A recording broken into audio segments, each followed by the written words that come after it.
오늘도 이어서 예수님께서는 성전에서 우리 백성들을 가르치시고 계십니다.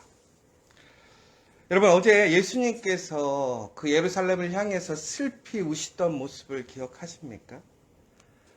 아무리 하나님의 은혜와 하나님의 기회와 사랑이 있어도 그것을 믿고 의지하지 않으면 결코 하나님의 은혜로 나아갈 수 없습니다. 그런데 그들의 마음이 돌과 같이 딱딱한 거예요. 예수님이 오셨는데도 예수님을 하나님의 아들로, 구세주로 바라보지 못하고 있는 거예요. 지금은 화려한 그 모습을 갖고 있지만 그 화려한 모습이 조만간 사라지는 그 상황입니다. 그럼에도 오늘 예수님은 포기하지 않으시고 오늘 그 성전에서 백성을 가르치시고 복음을 증거하고 계시다는 사실이에요. 여러분, 아무리 가르쳐도 안 되는 사람들이 있어요. 이해를 못하는 사람들이 있어요. 왜 그러냐면 수준이 안 돼서, 그 능력이 안 돼서 이해를 못하는 사람도 있고요. 억지로 안 들으려고 하는 사람들이 있어요. 여러분, 그런데 우리가 정말 의지를 갖고 열심히 하려고 하는 사람들을 가르치는 것과 전혀 관심이 없고 그것에 대해서 저항하는 사람들을 가르칠 때에 에너지를 쓰는 그것은 하늘과 땅 차이예요. 그러니까 배우려고 하는 사람이 의지가 없으면요, 정말 이 세상에 가장 잘 가르치는 1타 강사가 와도 그 사람 아무리 공부 많이 해도 실력이 늘지 않아요. 그런데 오늘 예수님은 어떻게 하시냐면 그 멸망 가운데 있을 그러한 운명에 있는 그 예루살렘에서 듣지 않는 사람들이에요. 변하지 않는 사람들이에요.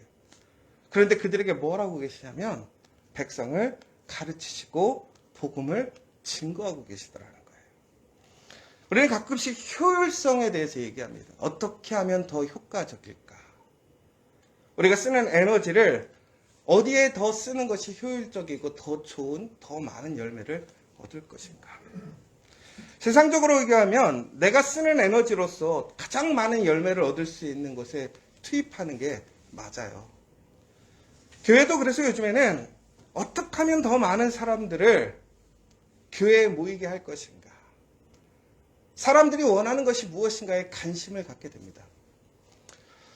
그런데 그것을 무시하라는 얘기가 아니에요.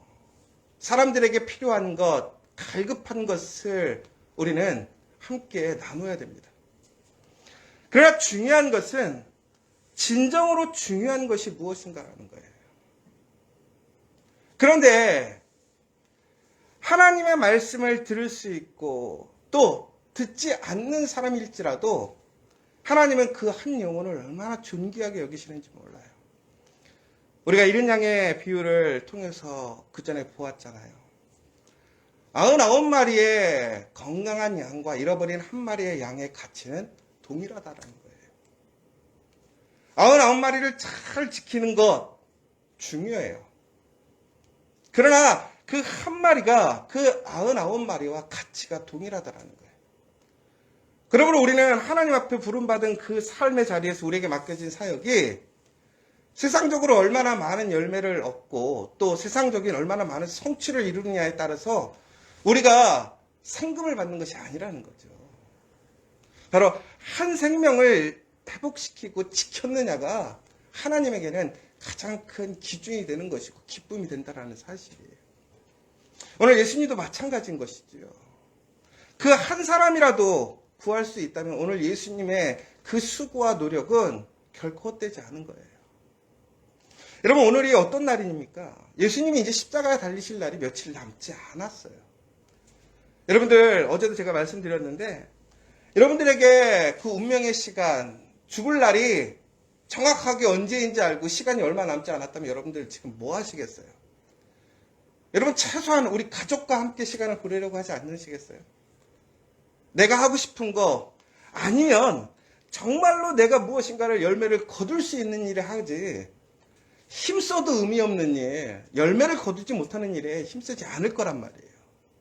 그런데 오늘 예수님은 어떻게 하십니까? 그 순간에도 그 백성들을 가르치시고 복음을 증거하고 계시더라는 거예요. 왜 그렇습니까?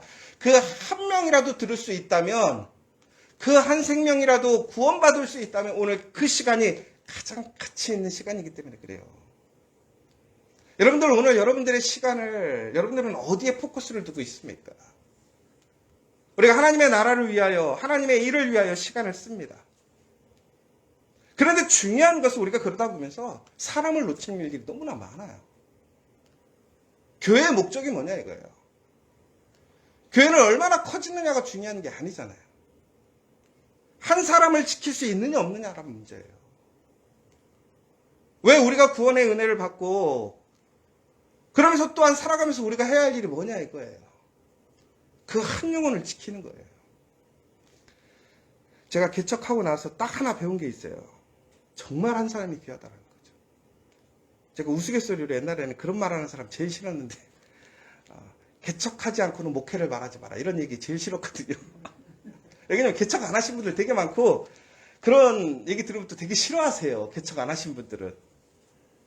근데 제가 개척을 왜 중요하게 생각하냐면 내가 이만큼 이루었어. 내가 이렇게 힘든 일을 역경을 이겨냈어. 이 문제가 아니에요. 그 한 사람의 가치를 알게 되더라고요. 제가 성격이 없겠어요? 왜 사람들한테. 근데 그 한 사람이 너무 귀한 거예요.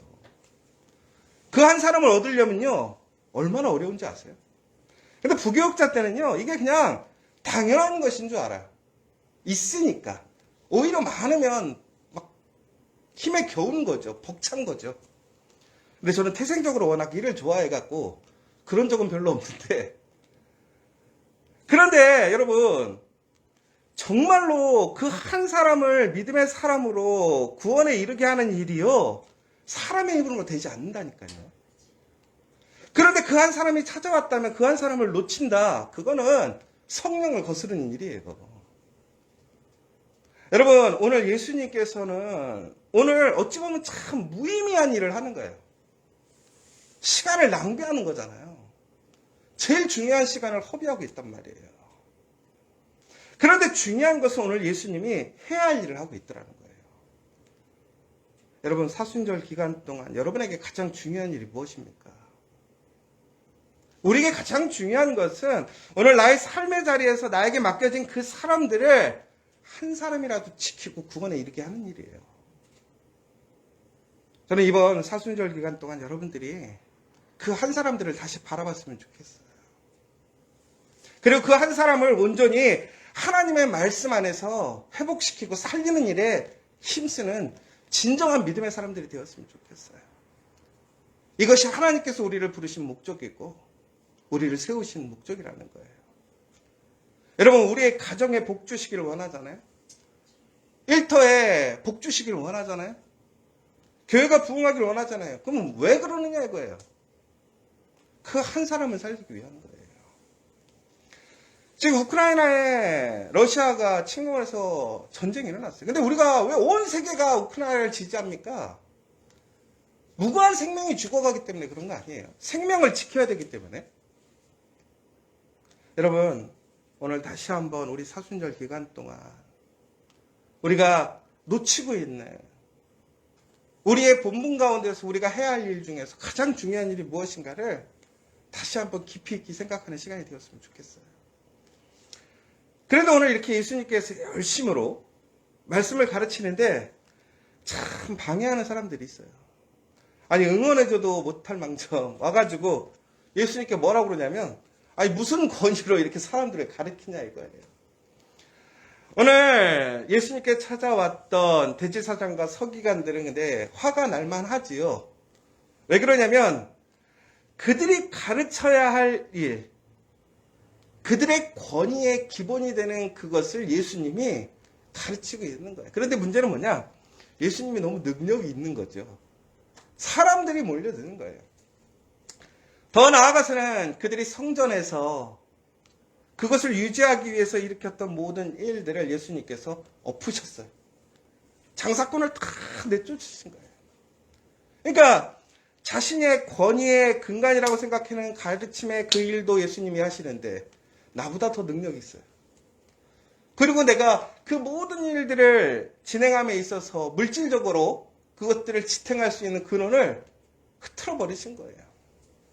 그러니까 이 사람들은 네가 뭔데 와서 이렇게 행패야 라고 생각하는 거죠. 여러분, 근데 우리가 여기서 참 중요한 게 어디 가서나 질서를 깨라는 얘기는 아니에요. 우리는 질서를 지켜야 돼요. 우리가 선교를 갈 때, 특히 단기 선교를 갈 때 우리가 실수하는 게 뭐냐면, 선교사들은 큰 장기적인 플랜을 가지고 밥을 먹는 일부터 시작해서 살아가는 그 모습 하나하나를 다 선교와 연관지어서 아주 계획적으로 천천히 진행한단 말이에요.